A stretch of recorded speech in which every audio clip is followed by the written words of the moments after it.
যেমন আমরা ইঞ্জিনিয়ারিং শিখে অন্যান্য কাজ করতে পারবো, যেমন আমরা অন্যান্য শিক্ষা অর্জন করে আমাদের সমাজের উন্নতি করতে পারবো, তেমনি ভাবে সেই অন্যান্য শিক্ষাগুলো দিয়ে যদি আমরা সমাজের লাভ করতে পারি, সেই শিক্ষাও ইসলামে তার প্রয়োজন রয়েছে।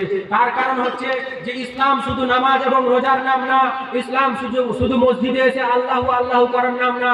ইসলাম হচ্ছে একটা সম্পূর্ণ জীবন বিধান, আর সম্পূর্ণ জীবন বিধান এবং কনস্টিটিউশন তখনই মোকাম্মল হবে যখন সেই সমাজে একজন ডাক্তার থাকবে, সেই সমাজে যখন ইঞ্জিনিয়ার থাকবে, সেই সমাজে যখন সায়েন্টিস্ট থাকবে, সেই সমাজে যখন অন্যান্য পেশাধারী লোক থাকবে। যদি মুসলমানদের সমাজে যদি ডাক্তার না থাকে, তাহলে মুসলমানদের ইলাজ কে করবে, মুসলমানদের চিকিৎসা কে করবে? যদি মুসলমানদের মধ্যে সায়েন্টিস্ট না থাকে, তাহলে মুসলমানদের যে সমস্যাগুলো রয়েছে, সামাজিক সমস্যাগুলো রয়েছে, সেই সমস্যাগুলোর সমাধান কে করবে? তাই ইসলাম হচ্ছে সম্পূর্ণ জীবন বিধানের নাম। ইসলাম কিছু দুয়া তাবিজের নাম না, ইসলাম শুধু রোজা এবং নামাজের নাম না। তাই আমাদেরকে শিক্ষা অর্জন করতে হবে এবং সব শিক্ষা অর্জন করতে হবে। ইমাম ইবনে উসাইমিন রাহিমাহুল্লাহ তার প্রসিদ্ধ বই কিতাবুল ইলম, সেই কিতাবে, সেই বইয়ে তিনি বলেন যে এমন শিক্ষা যার দ্বারাই আল্লাহ রাব্বুল আলামিন বলেন ওয়া আ'ইদ্দু লাহুম মাসতাতা'তুম মিন কুওয়াতিন, তোমরা দুশমনদের বিরোধিতা করার জন্য, দুশমনদের মোকাবেলা করার জন্য যা কিছু হতে পারে তোমরা প্রস্তুত রাখো। সম্মানিত উপস্থিতি, শ্রোতাগণ, আল্লাহ রাব্বুল আলামিন বলছেন ওয়া আ'ইদ্দু লাহুম মাসতাতা'তুম মিন কুওয়াতিন, তোমরা দুশমনদের মোকাবেলা করার জন্য, দুশমনদের শক্তিকে দুশমনদের সামনে রুখে দাঁড়ানোর জন্য আপনারা কি করবেন?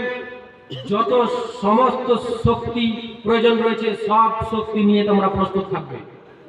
তো যখন আমরা সমস্ত শক্তি নিয়ে প্রস্তুত থাকবো, আর সমস্ত শক্তিকে যদি আমরা শুধু মনে করে নিই যে কিছু লাঠি, কিছু বম পিস্তুল নিয়ে রেডি হয়ে থাকবো, আর আমরা সব যুদ্ধ জিতে যাব, আমরা সমাজে জিতে যাব, তাহলে এটা আমাদের ভুল ধারণা। তার কারণ হচ্ছে যে সমাজে বর্তমানে যে আমরা যে যুগে রয়েছি, সেই যুগে লড়াই বম পিস্তুলে হয় না, সেই যুগে লড়াই ব্যাটেলফিল্ডে হয় না। সেই যুগে, আমাদের এই যুগে লড়াই হচ্ছে মানসিক লড়াই, চিন্তাধারা লড়াই, আইডিওলজিক্যাল ওয়ার। আমাদের সমাজে যে যুদ্ধ চলছে সেই যুদ্ধ হচ্ছে আইডিওলজিক্যাল ওয়ার। আগের যুগে মানুষ কি হতো? এই দেশের মানুষ অন্য দেশে আক্রমণ করত এবং তাদের দেশের যে সেনাবাহিনী ছিল তাদেরকে ধ্বংস করে নিত এবং সেই দেশে কবজা করে নিত, সেই দেশকে নিজের আয়ত্তে করে নিত। কিন্তু বর্তমান যুগে এখন হচ্ছে না। তার কারণ বর্তমান যুগে মানুষ বুঝে নিয়েছে যে কোনো দেশকে আক্রমণ করে তাদেরকে বেশি দিন নিজের আয়ত্তে রাখা যাবে না।